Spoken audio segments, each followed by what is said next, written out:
Lucas capítulo 13, versos de 1 a 9. Leamos todos a uma só voz. Naquela mesma ocasião, chegando alguns, falavam a Jesus a respeito dos galileus, cujo sangue Pilatos misturara com os sacrifícios que os mesmos realizavam. Ele, porém, lhes disse: pensais que esses galileus eram mais pecadores do que todos os outros galileus por terem padecido estas coisas? Não eram, eu vô-lo afirmo. Se, porém, não vos arrependerdes, todos igualmente perecereis. Ou cuidais que aqueles 18, sobre os quais desabou a torre de Siloé e os matou, eram mais culpados que todos os outros habitantes de Jerusalém? Não eram, eu vô-lo afirmo. Mas se não vos arrependerdes, todos igualmente perecereis. Então Jesus proferiu a seguinte parábola. Certo homem tinha uma figueira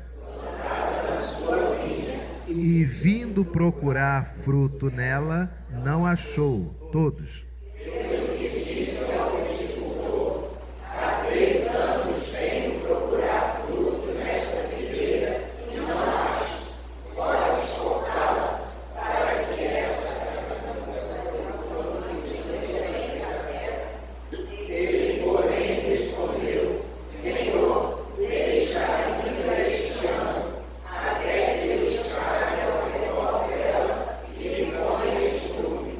Se vier a dar fruto, bem está, se não, mandarás cortá-la. A igreja pode assentar-se. No ano de 2000, no segundo ano do Seminário Presbiteriano do Sul, lá em Campinas, dividi o quarto com um companheiro de quarto que se tornou um grande amigo. Uma pessoa que, naquele momento, era uma pessoa maravilhosa. Com ele, quando éramos companheiros de quarto, logo nos primeiros meses de convivência, ele me convidou para ir à igreja que ele trabalhava. Uma igreja situada num local de classe média em Campinas, com muitos jovens. E quando eu me vesti para ir à igreja, ele olhou para mim e ele perguntou, ele era de Recife. Ele perguntou, não, minha véia, você vai para onde? Você não chamou para a igreja? Não, minha véia, mas nós somos seminaristas, a gente não pode ir assim para a igreja domingo de manhã. Falei, bom, lá da igreja que eu vim, da igreja do Rio, Reverendo Guilhermino tinha toda a naturalidade de nos receber como nós estivéssemos. Já fui para a igreja de tênis, de bermuda. Aqui é diferente? Ele, não, minha véia, porque você agora é seminarista, minha véia. Então você precisa estar vestidinho igual seminarista. Eu falei, qual é a roupa do seminarista? Já estou no segundo ano, não sabia que tinha roupa. E aí ele falou, domingo de manhã você bota um sapato social, bota uma calça jeans, uma camisa polo para dentro. Chegando na igreja, tu cumprimenta o pastor, o presbítero de plantão, todos os presbíteros, presidente da junta diaconal, todos os diáconos e a presidente da SAF. Falei, se tiver regente de coral, essa igreja não tem. E de noite? De noite tu vai pegar a calça do terno, vai vestir, o sapato é o sapato do terno, a camisa é social para dentro e vai cumprimentar as mesmas pessoas. Você não pode deixar de cumprimentá-las nunca, minha véia. Perfeito. Durante a semana, ele me perguntava, vamos à cidade? Falei, claro. E quando eu ia sair, ele, mas você vai para onde? Eu vou para a cidade. Não, minha velha, você é seminarista. Falei, não, tem que andar bem vestido para ir na cidade, no centro, a pé. Minha velha, aí você encontra um presbítero, encontra um diácono, um presidente de sínodo, como é que você vai estar, minha velha? Falei, olha, mas lá no Rio não tem nada disso. Reverendo Guilhermino é presidente Supremo Concílio, ele cumprimenta a gente jogando bola na quadra da igreja. Ele, mas minha velha quer outra coisa, minha velha. Aí quando eu boto a roupa de seminarista, ele... E vai sair assim na mão pura? Mas tem que botar mais coisas? A sua agenda, minha véia. Seminarista tem que estar com alfarrábio debaixo do braço. Ou é Bíblia, ou é agenda, ou é livrinho para ler, tem que ter. Esse era o nível desse indivíduo que dividiu o quarto comigo, que me ensinou muita coisa. Que experiência maravilhosa. E nos tornamos tão amigos que no mês de julho, mês de agosto, ele percebeu de fato quão inocente eu era em relação a tantas coisas e foi trabalhando mais comigo algumas coisas, etc e tal, até que surgiu o comentário de que havia um outro seminarista da mesma turma que ele, estavam no último ano, quarto ano do seminário, eu estava no segundo, eles estavam no quarto ano, que ia ficar com a igreja, e seria pastor auxiliar da igreja, que ele seria o auxiliar. Um queria tomar a vaga do outro. E aquilo gerou um mal-estar no seminário, gerou um mal-estar na igreja. E eu vendo o meu companheiro de quarto sofrendo, porque ele estava fazendo excelente trabalho, mas um outro estava tentando pegar a vaga que foi oferecida a ele. E aí marcaram para o outro seminarista pregar, o seminarista querido, gente boa, boa pinta, que ia despontar naturalmente. E eu me lembro de tomar as dores do meu amigo, passar no corredor domingo à tarde, dia que o outro seminarista iria pregar, e eu estava vendo esse homem sentado, todo barbudo, jogado assim, sentado no chão, desolado. E eu passei, olhei para ele e falei: rapaz, tenha vergonha. Você, um rapaz tão bem relacionado, você quer pegar a vaga de pastor auxiliar de um rapaz que veio do Nordeste e venceu? Por favor. Desculpe, mas isso não é postura de homem. E não pense que eu vou conter minhas palavras, porque você está nesse estado, não. Você se colocou nesse estado. E ele olhava para mim calado, e eu disse: olha, desculpe, isso não é uma postura de homem. E saí. Isso em agosto. Ele foi naquela noite, pregou muito bem. Ele conseguiu o pastorado auxiliar daquela igreja e o meu amigo retornou para Recife, em dezembro. Em janeiro começam a surgir alguns comentários, gente ligando lá para casa: ficou sabendo que fulano fez isso? Ficou sabendo que fulano fez aquilo? Eu: não estou sabendo. Não, nunca vi, não estou sabendo. Tão graves eram as coisas que ligavam para o telefone fixo, que naquela época ninguém tinha celular, ou eu não tinha celular. De tal modo que, quando eu retorno para o seminário em 2001 para fazer o meu terceiro ano, e esses indivíduos já não estavam mais lá porque se formaram no ano anterior, eu descubro por um outro amigo que aquela vaga para o pastorado auxiliar, desde o começo do ano, o pastor deixou bem claro o seguinte: olha, você está trabalhando, mas no final do ano quem eu quero para pastor da mocidade é ciclano. Está claro? Ele perguntou para quem? Para ele e para este, os dois estavam na reunião que eu estava. O meu amigo sabia. Eu não acredito. Ele: Anderson, eu estou aqui na tua frente, o outro cara não está. Quem está mentindo e quem está falando a verdade? Quem está dando a cara a tapa? Ou ausente? E aí somou-se com as coisas que eu fui ouvindo por telefone. Falei: meu Deus, nós fomos enganados. Fulano era inocente o tempo todo? Era inocente o tempo todo. Meu Jesus, que erro grave eu cometi, meu Deus. E me arrependi tanto do que havia feito, que passado alguns meses, isso era fevereiro, em abril, esse que eu insultei, já pastor ordenado, foi dar uma aula de um módulo no seminário. E quando eu soube, eu fiquei esperando ele sair. E aí ele conversou com os amigos e tal, e eu estava num canto. Quando ele me viu, eu falei: você pode vir aqui um instantinho? E ele veio, falou: ô, meu irmão, como é que você está? Tudo bem? Eu falei: não estou bem. Eu fiquei sabendo que o meu grande amigo, na verdade, era um embuste, era um farsante. Eu fiquei sabendo que a igreja que você está hoje, o pastor sempre disse que você deveria ser o pastor auxiliar, e meu amigo sabia, mas ele omitiu isso e foi mentiroso. E eu o insultei, dizendo que a sua postura não era a postura de homem. De tal modo que o que eu fiz é imperdoável. E eu estou aqui na sua frente agora, se você quiser resolver isso. Se você quiser levar esse insulto ao capelão do seminário, nada farei. Se você quiser abrir uma queixa no meu presbitério, confirmarei tudo porque é a expressão da verdade. E como eu lhe insultei dizendo que você não tinha uma postura de homem, se você quiser adotar uma postura de homem e resolver como homem, também nada farei, porque você está no seu direito. E ele olhou para mim e falou: Anderson, nunca tive nada contra você. Quando você me falou aquelas palavras, eu sabia que não era você. Porque o Anderson que eu conheci era garoto, era travesso, só sabia saber de hora estudava, hora estava dando caminhada, hora estava jogando bola, estava rindo com todo mundo, pagando lanche para todo mundo, sendo chamado a atenção pelo capelão porque falava alto, tinha que botar a camisa. O Anderson que eu conheci não falaria isso comigo no corredor. De tal modo que você está perdoado, mas eu nunca vi erro em você. Minhas coisas para acertar são com o outro. E detalhe, o que você falou para mim é a mesma coisa que quando eu cheguei na igreja, dezenas de pessoas me olhavam de cara feia, mas depois foram percebendo a verdade e faziam fila para me pedir desculpas.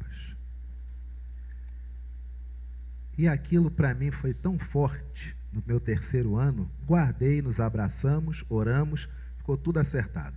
No ano seguinte, no meu quarto ano, eu não consegui ir na igreja nenhuma para trabalhar em Campinas e precisava preencher um relatório de atividades para o presbitério. E é claro, eu não vou mentir em relatório. Não tinha ninguém do presbitério para saber se eu trabalhei ou não trabalhei, mas eu não vou mentir. E aí me lembrei dele, que era pastor auxiliar nessa igreja. Cheguei para ele um domingo e disse: Fulano, tudo bem? Rapaz, você por aqui? Fulano, olha só, eu tenho um relatório que eu tenho que preencher, tá? E esse relatório é para o presbitério. Eu não quero mentir, eu gostaria de marcar alguma coisa que eu fiz.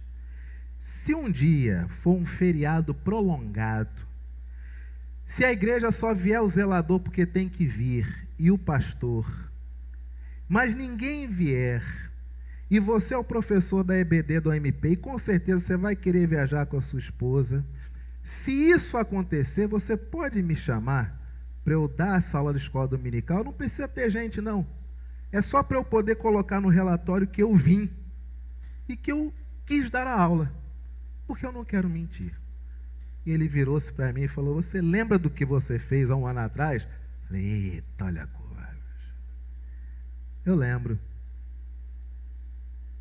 Você se lembra das coisas que você falou? Falei: eu lembro. E você acha que você merece isso, dar aula no meu lugar? Falei: não. Ué, Anderson, se você pediu perdão, você não merece o quê? Ah, você está falando da conversa depois? Ah, não, pensei que era o rolo. Não, conversa depois. Não, pedir perdão. Anderson, você não merece dar uma aula quando ninguém estiver na igreja. Eu quero você todo domingo do meu lado, você vai ser meu professor auxiliar, e mesmo eu estando presente, nós vamos fazer uma escala para você dar as aulas alternando comigo. Você vai receber uma ajuda de custo, e esse seu relatório, ele está aí? Tá, daqui. Deixa comigo que eu vou preencher, final do ano eu entrego. Queridos, arrependimento é essencial. Por conta de uma situação terrível, como sempre, de pessoas marionetando umas contra as outras.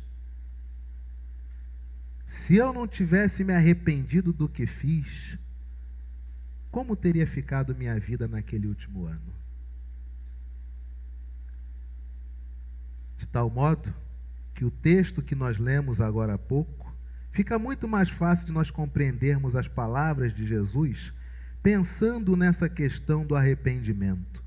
Naquela mesma ocasião, chegando alguns, falavam a Jesus a respeito dos galileus, cujo sangue Pilatos misturara com os sacrifícios que os mesmos realizavam. Os galileus ofereceram sacrifícios, e Pilatos o que fez? Pegou o sangue deles e misturou junto. Você acha que morreram? Óbvio. E eles contam isso para Jesus com a seguinte perspectiva: qual a providência que Deus toma diante de uma coisa dessa? Eles foram oferecer sacrifícios. Pilatos comete o vilipêndio de misturar com o sangue do cordeiro o sangue dos próprios que morreram naquele dia. Fica barato isso aí, Jesus? Vai defender a lei, vai defender a Torá? Como é que o senhor vai fazer? Olha a pergunta. Sempre essa mesma questão. O Senhor é Deus. Quando é que vai brigar com o Estado e vai assumir o Estado? Ele, porém, lhes disse: pensais que esses galileus eram mais pecadores do que todos os outros galileus por terem padecido essas coisas? Não eram, eu vou-lo afirmo. Se, porém, não vos arrependerdes, todos igualmente perecereis. Aí Jesus coloca um elemento que não tem nada a ver com o que está escrito. Homens foram oferecer sacrifício, por ordem do Estado, o sangue deles é misturado com o próprio sacrifício que ofereciam. E as pessoas perguntam: qual a providência que se toma? E Jesus diz: você acha que quem morreu dessa forma é mais culpado do que outros da mesma cidade que morreram de outra forma? Mas se vocês não se arrependerem, vai todo mundo morrer. E eles, falando de assassinato em nome do Estado, ele fala de arrependimento.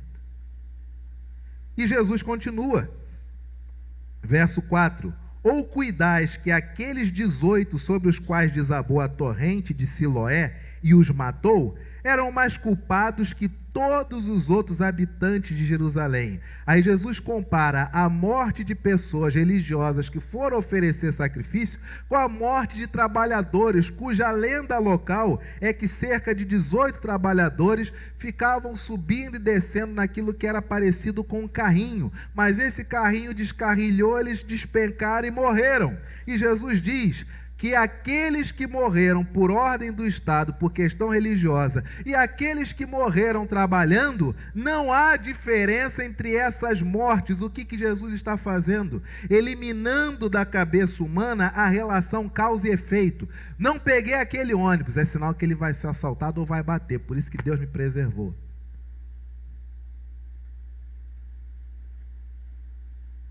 Alguma coisa aconteceu de equivocado. Não, Deus tem um propósito. Causa e efeito, causa e efeito. É como se basicamente é o seguinte: se eu estou bem de saúde, Deus é comigo. Se eu tenho dinheiro, Deus é comigo. Se eu estou mal de saúde, eu estou em pecado. Se eu estou sem dinheiro, eu estou sem pecado.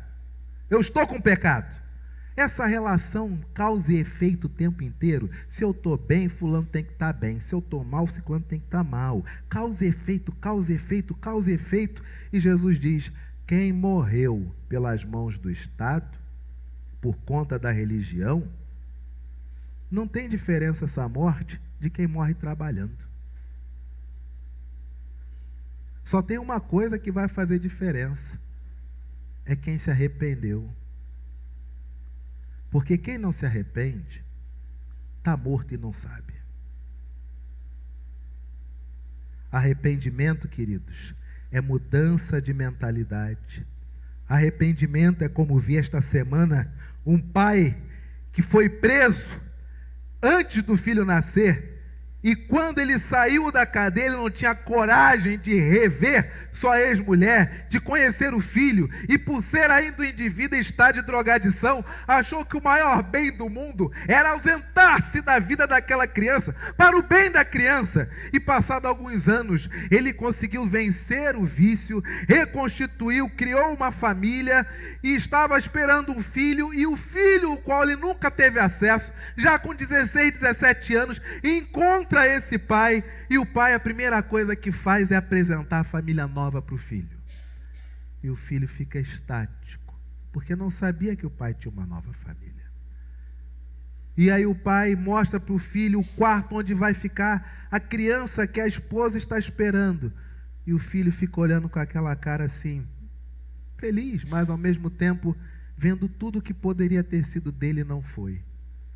E é aquele almoço seco, sem graça, e o pai chama o filho então para sair, vão para um bar, conversa vai, conversa bem, o filho com um aspecto todo revoltado, cheio de piercing, cheio de incrementos que davam um aspecto belicoso a ele naquele momento.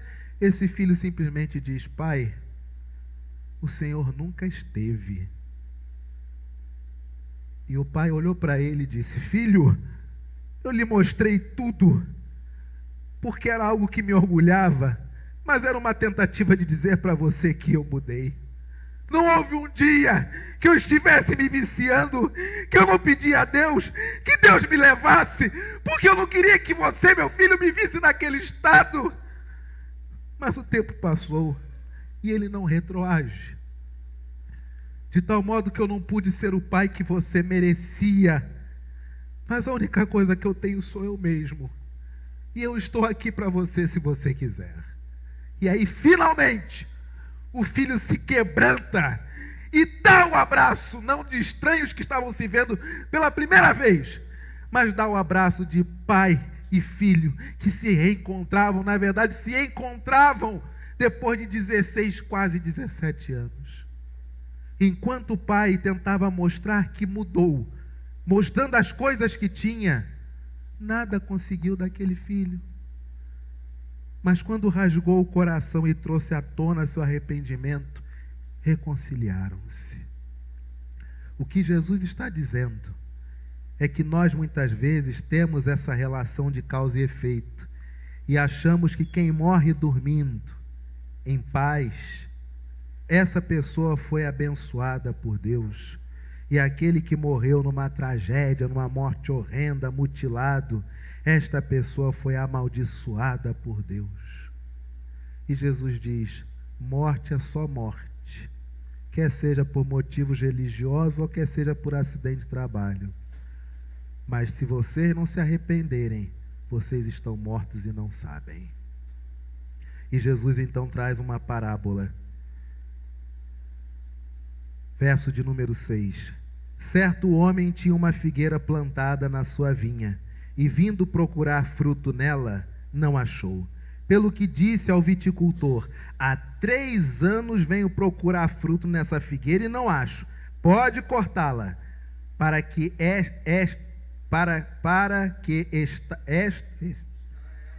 está ela ainda ocupando. Para que está ela ainda ocupando inutilmente a terra? Ele, porém, respondeu: Senhor, deixa ainda este ano, até que eu escave ao redor dela e lhe ponha estrume. Se não vier a dar fruto, bem está. Se vier e dar fruto, bem está. Se não, mandarás cortá-la. Que Jesus está dizendo? Nós somos uma vinha. Está ali uma figueira plantada. Nós somos. Mas se não formos o tempo todo cercados de arrependimento, nos tornamos infrutíferos. Pergunto para você nesta manhã: quantas coisas você tem 100% de razão que está certo? Só tem um problema: você não está feliz. Você tem 150% de razão que você está com a verdade. Só que isso te sufoca de um jeito que não lhe traz felicidade. E quantas coisas que mesmo você estando certo, ou achando que está certo, se você chegasse para o outro e rasgasse o coração e dissesse: olha, aquilo que fizemos, aquilo que aconteceu, saiu do controle, e mesmo eu achando que estou certo, você não merecia ser tratado daquela forma. O que eu fiz foi errado, e eu quero lhe pedir perdão. Gente, como isso muda tudo. Mas a nossa natureza humana acha que quanto maiores formos, melhores somos, melhores seremos. E aí vem Jesus e diz: quem não se arrepende está morto e não sabe. O arrependimento é o que possibilita ao cristão dar fruto. Tanto é que o texto é claro: produzi, pois, frutos dignos de arrependimento. Meu irmão e minha irmã, o que falta nessa vida você ainda arrepender-se? Lembra daquela pessoa que você pisou há 20 anos atrás? Deu certo? Você ficou feliz? Será que você vai esperar estar entravado numa cama e vai fazer da vida das pessoas uma via cruz, elas terem que ir lá para você, com muito esforço, sacrifício, pedir-lhes perdão?